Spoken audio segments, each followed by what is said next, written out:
This book today is called Ready to Dream, and it's by Donna Jo Napoli and Elena Furo, and it's illustrated by Bronwyn Bancroft, who is the artist that we've been talking about in class. She is an Australian artist with Indigenous roots, and she likes to paint in an Indigenous style. So we're going to look at the pictures today as much as we think about the book, as much as we think about the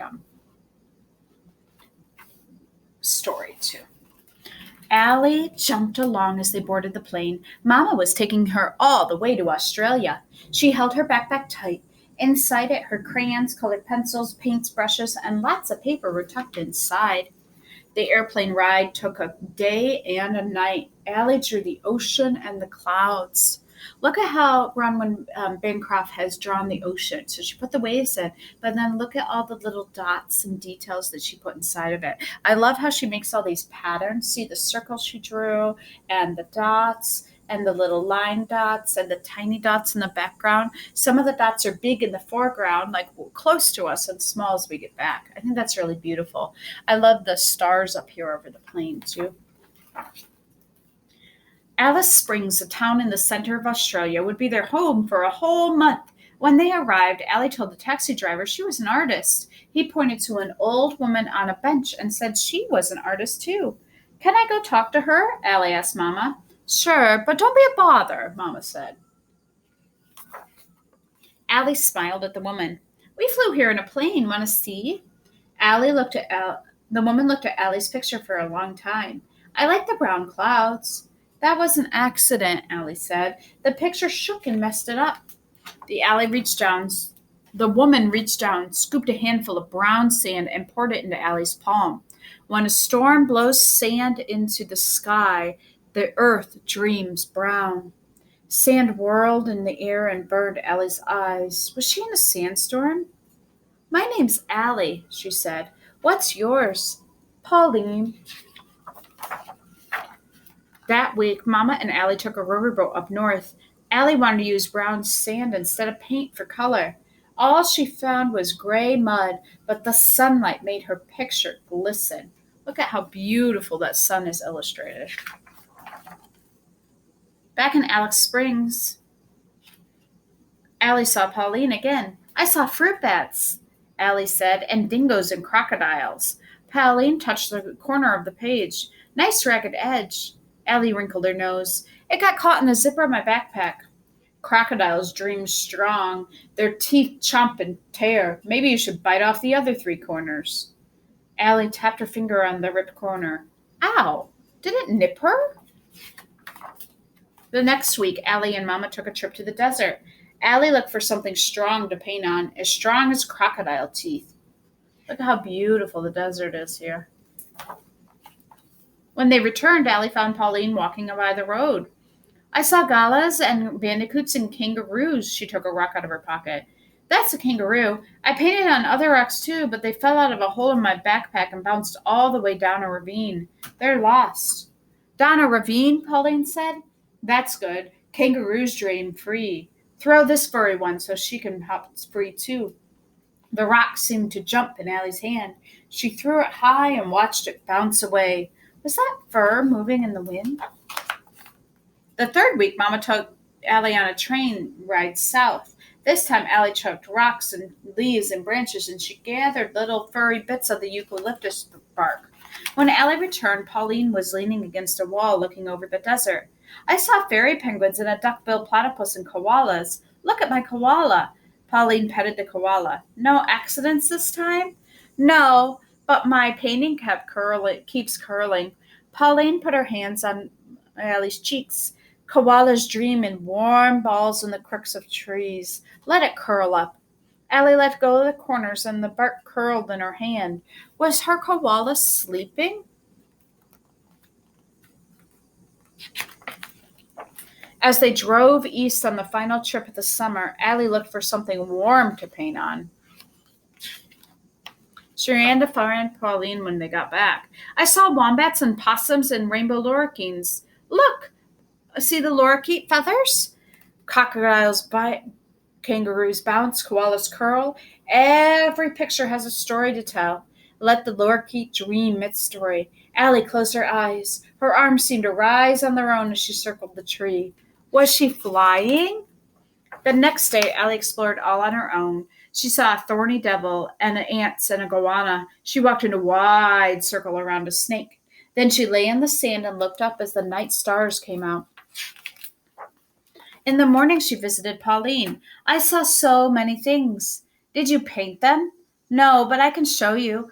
Allie sat down and drew a giant goanna with her finger in the sand. Pauline joined her, putting dots all around. A sudden wind came up and blew their drawing away. Allie laughed. I pictures everywhere. Pauline smiled. Now you're ready to dream.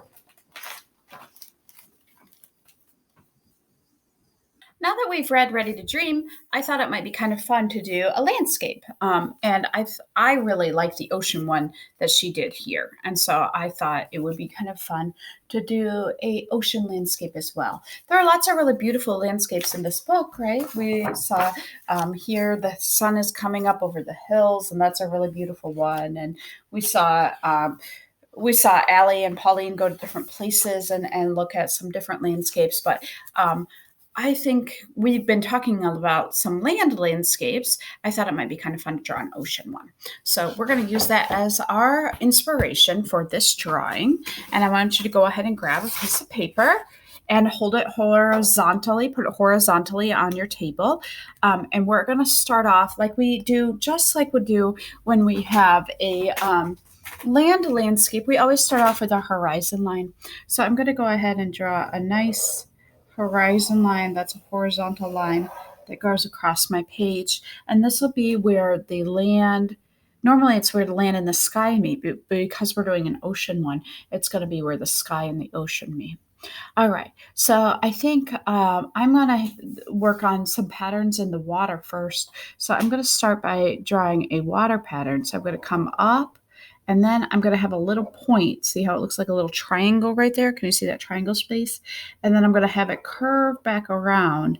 And I'm trying to kind of match this curve. So if this curve goes up, when it goes to a point, and then that one goes down, and these kind of are the same. Do you see it? Let's try it again.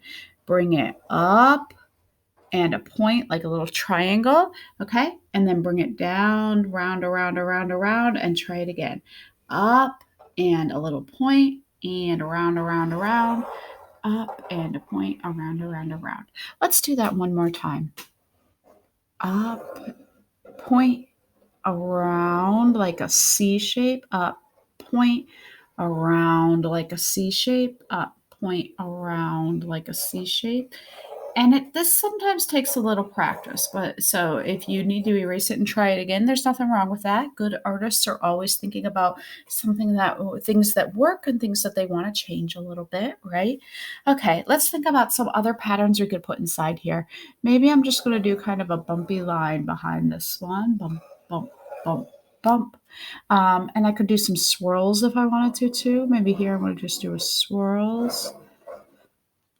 Different like swirls that fill up the space in between my horizon line and my bumpy line. You don't have to do the same patterns as me. You could do whatever lines or dots or patterns that you think would make a good ocean landscape. Maybe I'll put some circles in here. Kind of reminds me of bubbles, right? Some little circle shapes. Maybe I'll do some dots. Oops, those aren't dots, are they? They're lines. Maybe we should put some dots in too. Dot, dot, dot, dot. But you can do different ones if you want to. Whatever you think will be kind of fun to color later on. Okay, and then I might even, she didn't do this, but I think it might be kind of fun to draw an ocean animal underneath here, or maybe even a couple ocean animals. So I might start off with some fish. So with some fish, I'm just going to draw like a little oval. Okay, and then I'm going to draw one triangle shape. See my one little triangle shape? And then I'm going to do one more here, and it'll give me a little fish shape. I can add triangles or curves if you want to the top and to the middle to make little eye, to make little fins, and then I can add my eye. And maybe I'll do a couple of those. Sometimes fish kind of travel together. So an oval shape, triangle, triangle, little fin, little triangle fin, little fin here, and an eyeball. Let's do one more.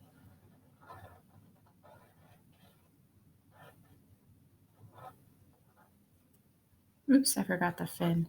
Yep, those look kind of fun, don't they? All right, maybe let's see, what else could we draw? Maybe I'll do a skinny fish. So I'll do the same idea, but this time instead of doing a round sort of oval shape, I'll do kind of a long shape, and then I'll put my triangles in here. Oh, can you see? That looks better, doesn't it? Maybe along some fins there. I think I need one more thing there. Maybe I'll just do. mm, Maybe I'll do a little turtle. So I'm going to do an oval shape and a little half oval for its head. And I'll do some fins. Those are kind of like curved shapes that go there. And then little ones that go out behind and a little tail. Now, you don't have to do any of these. You can do your own for sure, right? Think about what you want to put there. Okay. And then in the book, when Bronwyn Bancroft does her ocean landscape, it's when Allie is flying to Australia. And so it's nighttime. Do you see how she's got stars and clouds in there? So you can kind of decide, do you want it to be nighttime or do you want it to be daytime? If nighttime, you can do stars and clouds and the moon if you wanted to. In the daytime, she has some really beautiful suns in this book. So I really like this sun. I think it's really pretty. Or she even has some spots. Let's see if I can find it in the book. Spots where the sun is coming up, which is neat. Nope, now I can't find it. There was one where the sun was coming up. That's a beautiful sun, though, isn't it? I like how she uses the dots. Nope, I don't know. Okay, so you could put a sun rising if you wanted to too. I think I might do a sun today. I thought I was going to do nighttime, but I think I might do a sun. So just going to do a circle and maybe some more circles, and then I'm going to do some little dots for the sun. But you could do lines for rays if you wanted to. Totally up to you. You could add clouds if you wanted to too. You kind of get to pick what you want it to look like. And maybe I'll do some kind of wavy lines too to show that it's a nice hot sun. All right. Okay. I think I'm about done. If you want to, you can color it too. These are really fun to color to kind of sit and add some colors into the patterns and color your little fishy fishes too. So thanks for watching, guys. And I hope you had fun reading another Bancroft book and drawing another Australian place. You know, Australia is surrounded by water since it's like island continent. And so lots of beautiful water in Australia. All right. See you guys later. Bye.